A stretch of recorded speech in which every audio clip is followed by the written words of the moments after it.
நம்ம யாருமே அம்மா அப்பா இல்லாமல் நம்ம உலகத்துக்கு வந்துடல. கடவுள் வந்து அவதரிக்க வச்சாரு. ஆனால் யார் மூலமாக வந்தோன்னா அம்மா அப்பாவால் தான் வெளியே வந்தோம், உலகத்துக்கு வந்திருக்கிறோம். அவங்கள என்றைக்குமே மறக்கக்கூடாதுங்க. அவங்க இறந்து போனாலும் டெய்லியும் காலையில் ஒரு வேளையாவது அவங்கள நினைக்கணும்.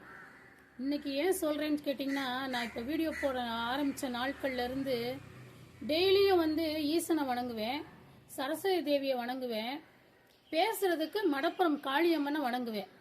எங்கள் அம்மா அப்பாவை நினைக்கல. ஆனால் இன்றைக்கி நடந்த ஒரு அனுபவம், ஒரு 3:18 காலையில் 3:18 எனக்கு ஒரு கனவு வந்தது. ஆனால் நிற்கதியாக நிற்கிறேன்.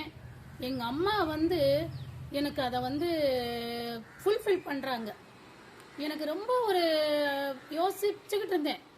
அப்போ என்னை எழுந்திருக்கல, நான் வந்து எழுந்திருக்கலை.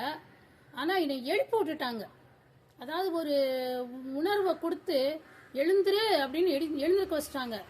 அப்போ தான் நான் யோசித்தேன், நம்ம வந்து அம்மா அப்பாவை நினைக்கலை, தப்பு.